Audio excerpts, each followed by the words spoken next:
Let me just make sure that we are live here, because I do have some stuff I want to share with you, of course, as always. Let's see. I'm not seeing the feed. Okay. It's not showing up for me. What is going on? What's going on? Hold on. Bear with me here. Trying to get it going here. Let's see what we got. If it's not one thing, it's always another, right? That's just the way it is. The story of my life. Okay, let's see. Is it showing up for us here? Nope. Am I live? Can y'all see me? I don't think it's live. Okay. Let me see here.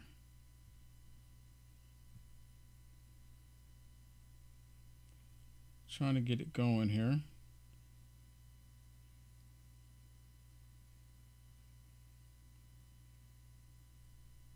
Okay, not going.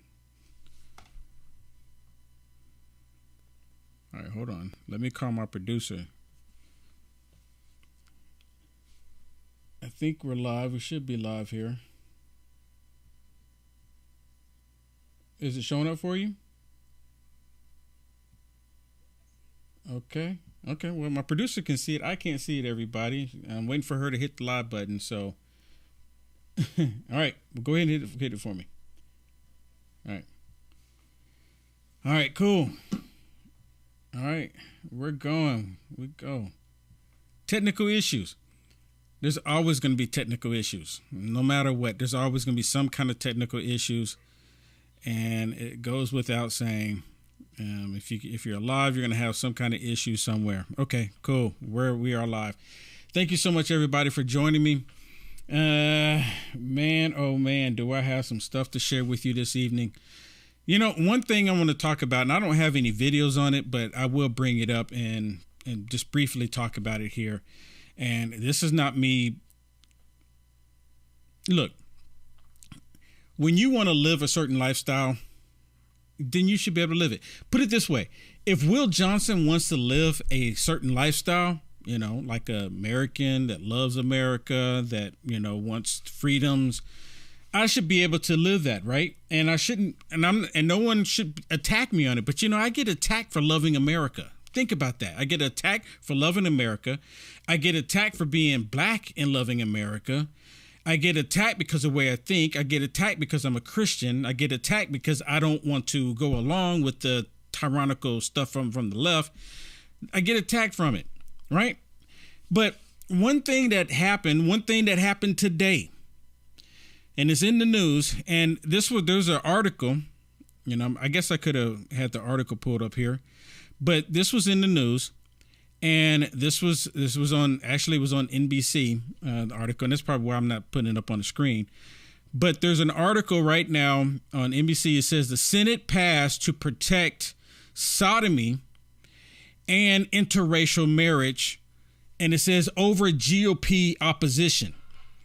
The GOP is not against interracial marriage. They never have been. The GOP is not against that. Now, the GOP, a lot of the people in the GOP are, you know, they're primarily against sodomy, right? For the most part. They believe that there's, you know, marriage is between a man and a woman. They believe what the Bible says. They don't believe what Satan is trying to push onto everybody. And they actually passed it today in the Senate. They passed it today in the Senate. So now it goes back to the House. According to the article, it goes back to the House, and then I guess the House is going to do some extra stuff. I'm not sure exactly what it does, but after it goes back to the House, then it's going to go to the desk of the person in the White House. And this person that's in the White House has already said that he is going to sign it. So what does that say about the United States of America? What does that say about our country? Once he signs that, we will become officially Sodom and Gomorrah in the new age. Officially. We will become Sodom and Gomorrah officially as soon as he signs it in. But that's what they want. But you know what? That's what's supposed to happen, according to the Bible. And if you don't think that this stuff is not going to happen, we can't. Now, let me put it this way. I don't like it. I don't like the fact that it's happening, but it is happening. All we can do is acknowledge it. But before Christ's return, this stuff has to happen. And so many people said, Will, this stuff will never happen in our lifetime. Well, it's happening in your lifetime. It really is. Let me share something else with you.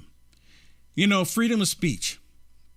I played last night in some videos and I was talking about it where you had Sheila Jackson was saying that words break bones, right? And I'm like, what in the world?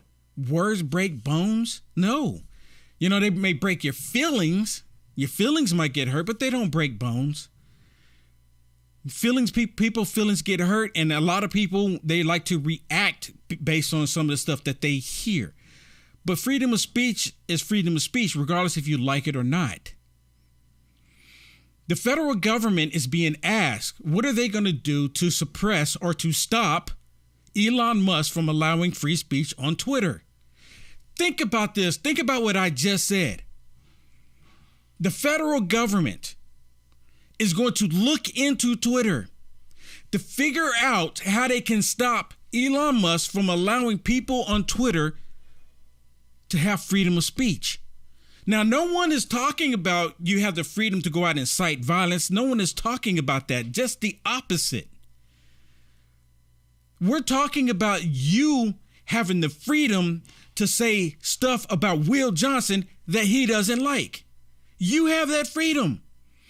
People all the time when I go on social media and I try to look at a lot of the comments, you know, because and sometimes it's just too many comments to read through all of them. But a lot of times I reply, and I reply mainly against, I reply back to the people that are, don't want freedom of speech. And there's actually people out there that are like that. They don't want you to have freedom of speech, and they're clear about it. And they say, well, you shouldn't be able to say the things that I don't like. And I'm sitting there talking to these people, and I'm saying, so why not? And I tell them, I'm straight up with them, that you get to say stuff about me I don't like, and I don't even block these people when they're saying stuff about me that's completely lies. Complete lies. And I'll tell them, I said, well, you're lying. I said, well, okay, prove it to me that, what you're saying about me is true. Prove it. But they never can prove it. Just like there's this one guy on Facebook. I'm not going to say his name because, there's this guy on Facebook. He said, Will, you're a false prophet. And I'm like, please explain it to me, because I always make it clear that I never claimed to be a prophet. I never claimed to be a preacher or pastor. I never claimed to be anything but a simple person, a flawed man that reads and pays attention to the writing on the wall. That's all that I am. And he's sitting there saying, well, then you're a teacher. And I said, I never claimed to be a teacher. But he's literally calling me names and saying hateful stuff about me. But you know what? He has the freedom to do that. He has the freedom to do that. He's not calling for harm against me. And I don't take it that he's calling harm against me because he's lying about me. But that's his opinion about me. We're entitled to have our opinion about people, even if they don't like them. Listen to this one with Karine Jean-Pierre. Because Karine Jean-Pierre has asked a question about Twitter, and what are they going to do about it? And they literally said they're going to look into Twitter to see what they can do. A question about Twitter. There's a researcher at Stanford who says that this is a critical moment, really, in terms of ensuring that Twitter does not become a vector for misinformation. I mean, are you concerned about Elon Musk says there's more and more subscribers coming online. Are you concerned about that? And what tools do you have? Who is it at the White House that is really keeping track of this? Okay, let me stop it. I got to stop it real quick. I don't know if y'all could hear the reporter really good, but the reporter was asking her who at the White House is keeping track of what people are saying on Twitter. People! Let me calm down. The U.S. Constitution clearly says that the federal government, basically, right, which is made up by we the people, cannot hinder people from having free speech, freedom of religion, thereof. You know what I'm talking about, right? You heard this thing about the Constitution, right? You've heard of that little document, right? It's just a little document that they disregard. But the federal government they should not ever be in the business. The response from Karine Jean-Pierre about when the reporter's asking them, what are you going to do to stop Twitter from allowing free speech on the platform? The response is that the federal government is not in the business to prevent people from having free speech. That should be the response. But that's not going to be her response. She's going to bring up and talk about how people are targeting people that's living an alternative lifestyle, a sinful lifestyle, which that is not even the question. That's not even the question here. Because again, if you're living a alternative lifestyle, you never see conservative Christians, you never see MAGA Republicans, you never see people on the right going out and attacking them because there's no videos of it. And again, they just say these words and you're supposed to believe it and just take for what they're saying is for granted. No, it doesn't work that way. And again, one thing that really irks me is that when Karine Jean-Pierre and other people in predominant positions, they come out and say something, they never get asked a question. Well, can you actually show us proof of evidence of what you're saying? Because what you're just saying is blatantly lies. Listen to this. So look, this is something that we're certainly keeping an eye on. And we have always been very clear and that when it comes to social media platforms, it is their responsibility to make sure that when it comes to misinformation, when it comes to the hate that we're seeing, that they take action, that they continue to take action. Again. Okay, what hate is she referring to? You know, that's the question I would ask. Can you tell us what hate are you referring to? Because if you're talking about the hate, what about Antifa and BLM? Because they express and they did so much hatred, so much, right? Against people like me, against white people, against Asian people, right? They've done so much hatred. But she's not talking about that. She's lying and saying that those of us that are on the right are expressing hate because we don't want children to be sexualized. That's the hate she's referring to. We're all keeping a close eye on this. We're all monitoring what's currently occurring, and we see. We see it with our own eyes of what you all are reporting, and just for ourselves, what's happening on Twitter. But again, social media companies have a responsibility to prevent their platforms from being used by any user to incite violence, especially violence directed at individual communities, as we have been seeing. And the president has been very clear on calling that out. He'll continue to do that, and we're going to continue to monitor the situation. So they're going to continue to monitor the situation, right? Now, think about this. They have a problem with Twitter. And I mentioned this before. They have a problem with Twitter allowing free speech, allowing you to make comments, allowing you to say whatever it is that you want to say. They have a problem with you having free speech. But they don't have a problem with TikTok sending your data to China. There, they don't have a problem. There is perfectly fine. You can gather all of your data. It's even to the point to where they were talking about on TikTok that if you have it on your mobile device that they can get and you do any banking system, they have that data. They have your password to your bank account. They have the data if you use two-factor authentication. They have that data in China about you if you have TikTok on your mobile device. You understand what I'm telling you? This is reported. It's not me making it up. This is what they're saying.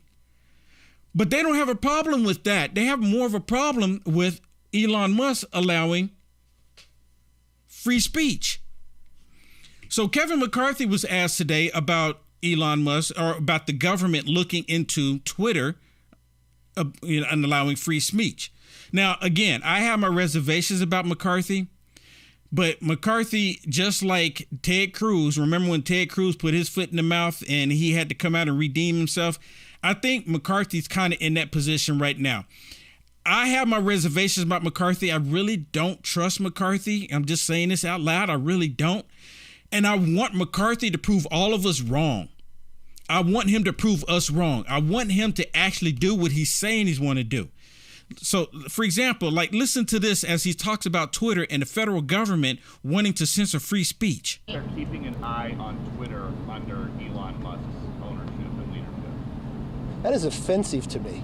Government's going to go after someone that wants to have free speech? What do they have to look at Twitter about? Do they want to go more after American public about whether they can have an opinion on something? I think the American public have spoken on this. I think our First Amendment stands up, and I think they should stop picking on Elon Musk. You know, Elon Musk has succeeded in many places. I'd bet on him more than government going after you. And one thing I would say when we talk about accountability, we'll no longer let government go after people simply because of their political views. And see, that's not the answer that the left want to hear. That's not the left. And I'm actually kind of surprised that the press was even asking that question, right? They're asking these questions. But the press, they're for censoring people too. See, they don't like the fact that Will Johnson comes on here and give you a point of view of, and I've had many people say, well, you know what? I didn't think about it like that. That's a very good point.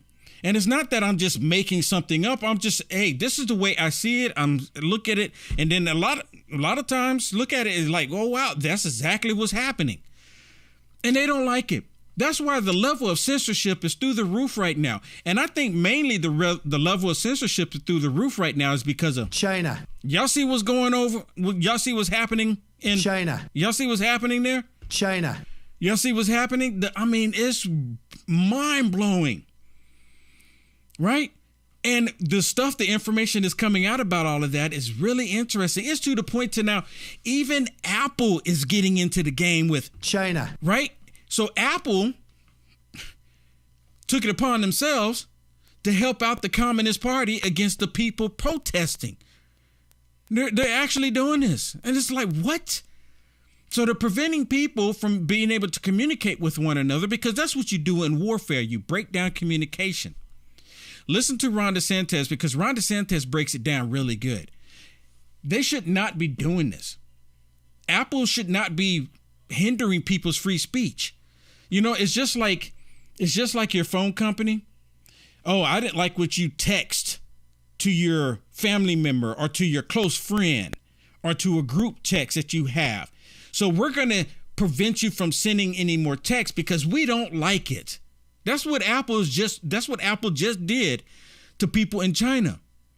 Listen to what Ron DeSantis says about all of this. Very concerning. And then when you also hear reports that Apple is threatening to remove Twitter from the App Store because Elon Musk is actually opening it up for free speech and is restoring a lot of accounts that were unfairly and illegitimately suspended for putting out accurate information about.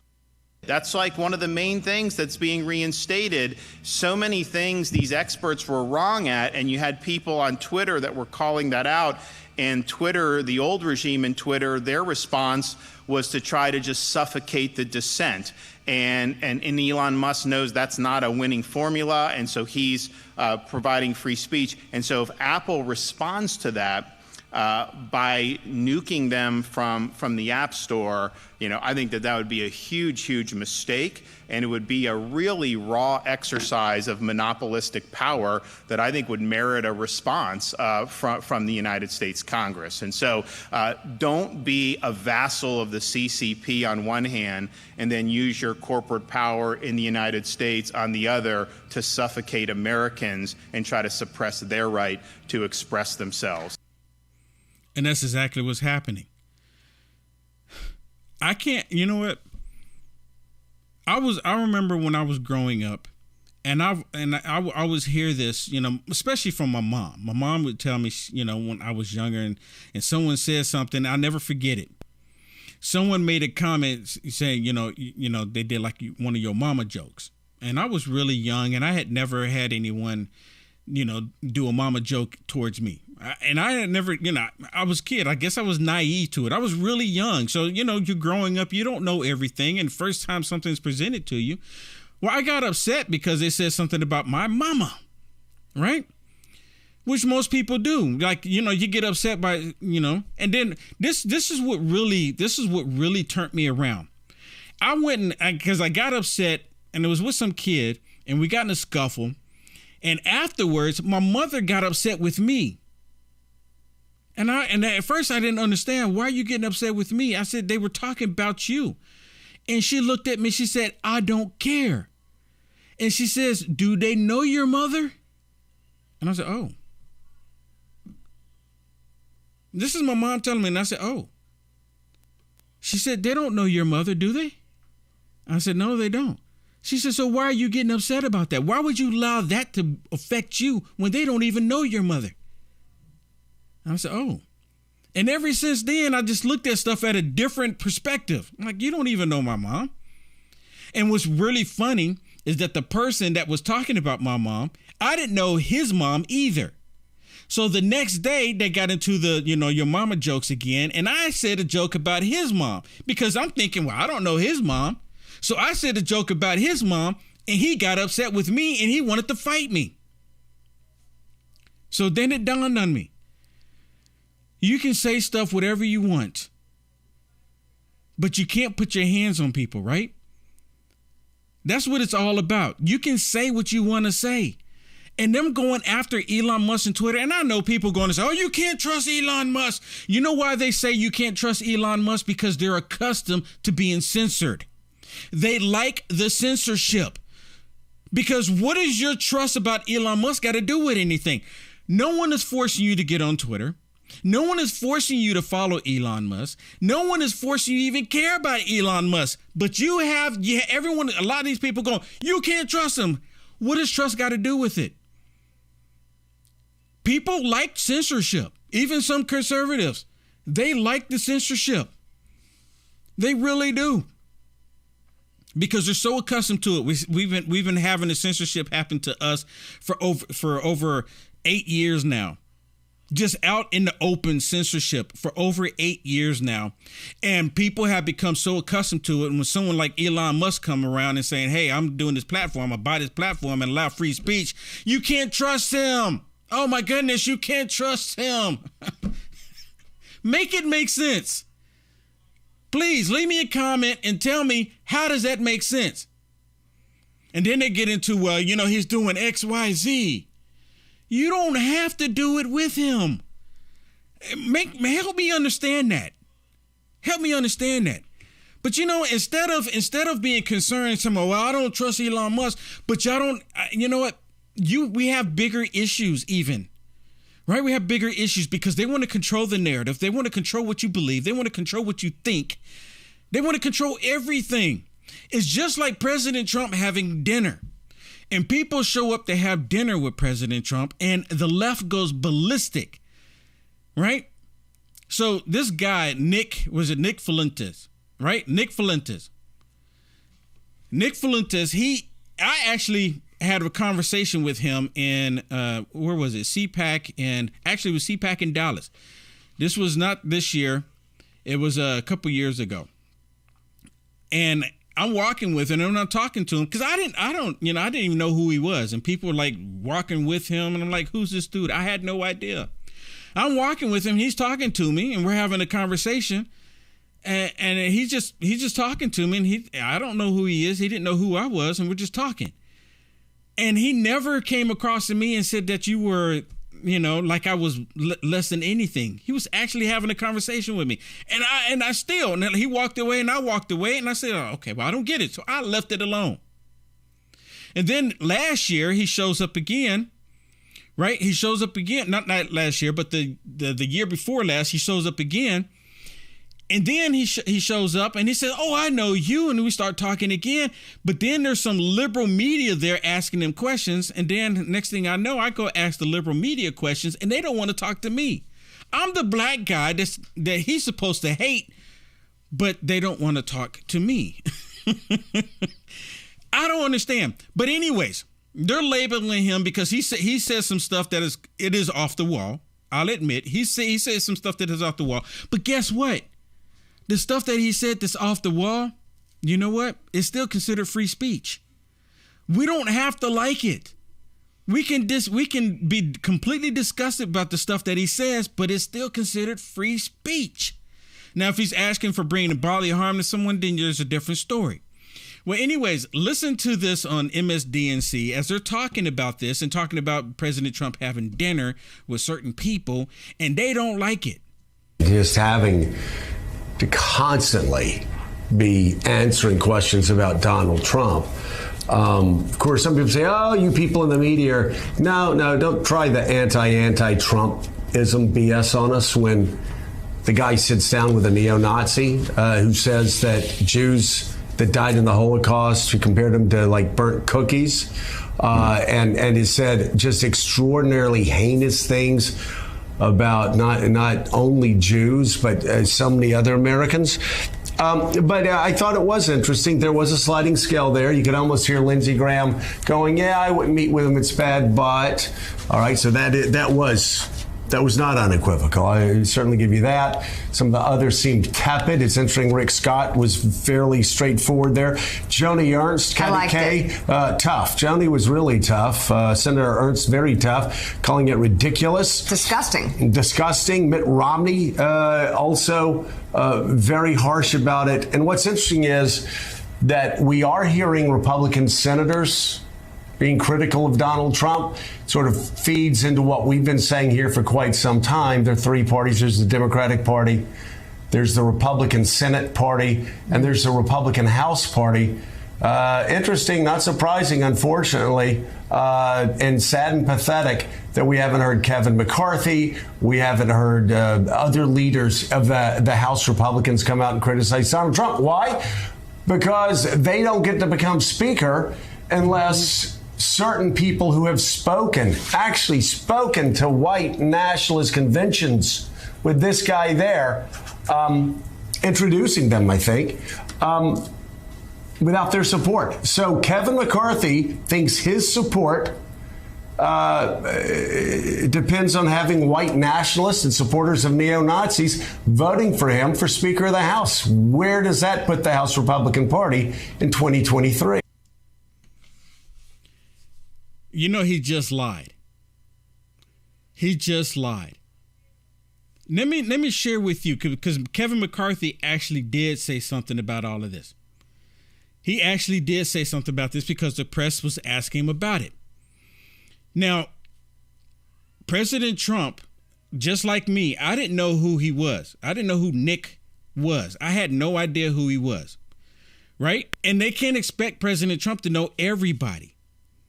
Right. And they said, well, he was at a dinner. You know, a lot of times when President Trump have these dinners, there's sometimes hundreds of people show up to these dinners. Did you know that? It's not like an intimate 3 people, 4 people sitting at that table. Not like he did with Mitt Romney. Right. But a lot of people show up to these dinners. Listen to what Kevin McCarthy said about this.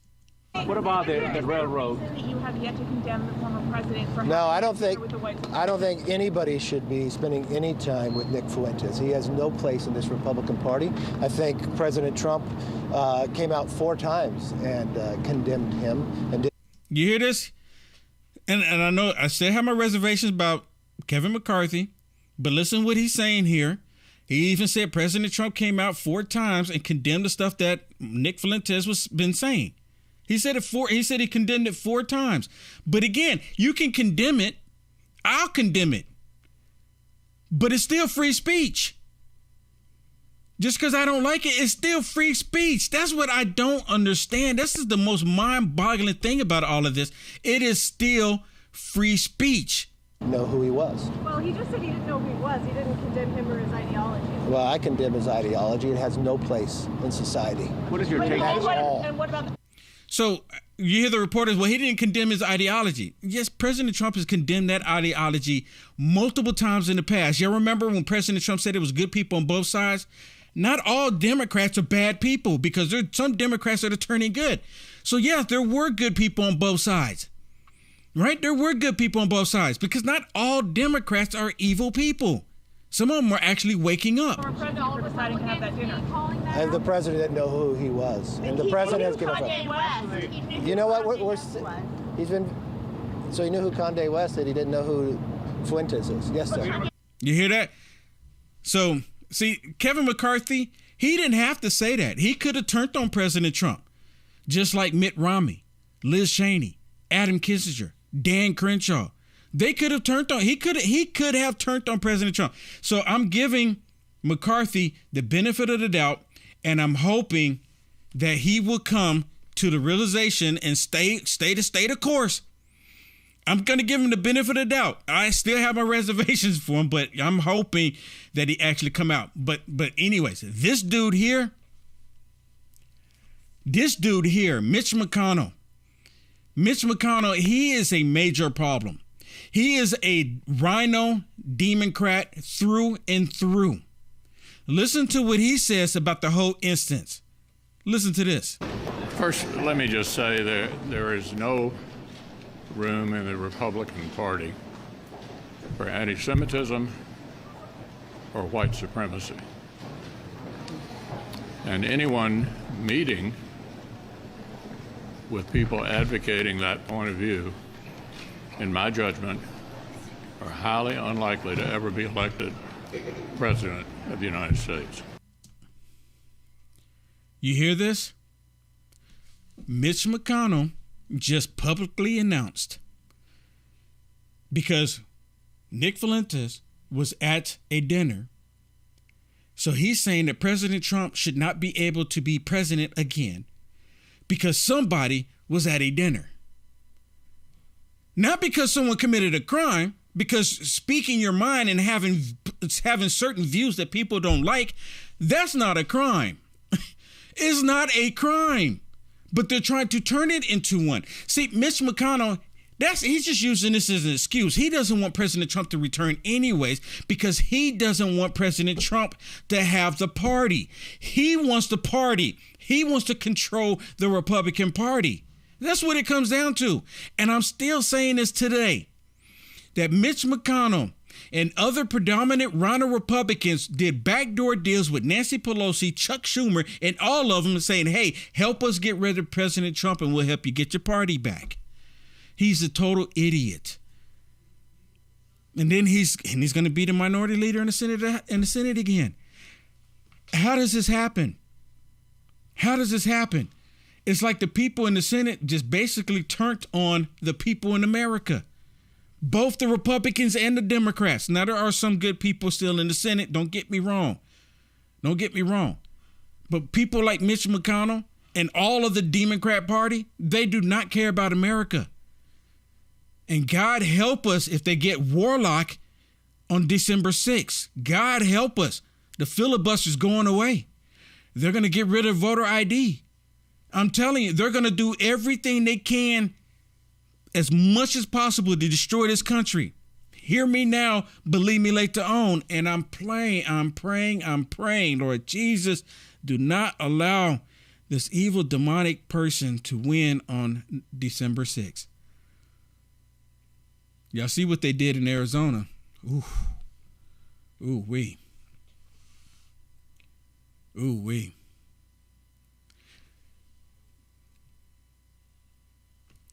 Big tech working with the federal government for all of this, with censorship, trying to hinder free speech. They're doing it. They're even doing it. They do it on YouTube. They do it on Facebook. And now they're mad because it's not happening on Twitter. I mean, people are actually posting stuff on Twitter that you would get banned for before. And it's driving them mad, batty, rabbit-like. Listen to this. Look, I think he's calling out the hypocrisy of a company whose slogan was once quite literally, think different. Now the company will punish you unless you literally think the same. And I think that, Bill, people might say that, well, I don't want to use my iPhone then. I'm going to switch to an Android phone. Well, guess what? Google can make the exact same decision to deplatform an app like Twitter as it did with Parler. This is not theoretical. Both Apple and the Google Play Store did the exact same thing. And I think that this exposes, Bill, the real antitrust problem in Silicon Valley. It is not a monopoly on products. It is a monopoly on ideas. It is not this classical product cartel that punishes the consumer by charging them a high price. It is an ideological cartel that punishes the defector. And right now, that defector is Elon Musk. That's what we're seeing on display. You hear that? The defector is Elon Musk because he's a multi-billionaire that is not playing along the game with the whole communist world order agenda. Now, there's some stuff that Elon Musk has done and Elon Musk has said that I don't agree with, but I don't need to trust him. I don't need explain to me, why do I need to trust Elon Musk? I know I keep bringing that up, but it's just mind blowing to me that people go, oh, you can't trust him. He's allowing free speech and he's a conservative saying it. I don't understand. Leave me a comment and please explain it to me. I already said that once before. Okay, so as I did last night, I ended this broadcast on YouTube and Facebook, and I'm going to do the same thing again tonight because I have some other stuff that I want to share that I can't share on YouTube and Facebook for obvious reasons, right? I want to keep my YouTube channel and I want to keep my Facebook. Like I mentioned last night, they've already chopped one of my YouTube channels because they don't want to have someone thinking for themselves, obviously. Don't want to expose the truth. So right now, I'm getting ready to end it on Facebook and YouTube, and I will be going over to Rumble, exclusively on Rumble, and I'm going to share information over there that is a little different, right? It's it is what it is. So if you care to join me and you want to see the information that I'm going to share with you, you have to think yourself, what information could Will want to possibly share with us on Rumble that he can't share here? What would that be? What could that possibly be? Well, in order for you to find out, I'm going to need for you to go over to Rumble. I put it on the screen right now. You see it's rumble.com/C, I guess for channel, /Will Johnson. Or you can just go to Rumble and type in Will Johnson. You should be able to see the live feed there. I ask everyone right now to go over there because I'm going to share information with you. China. And some other information. Russia. That I can't share on YouTube and Facebook because of obvious reasons. I want to keep them there. Okay, so if you want to join me over there, I'll see you over there in just a minute. All right.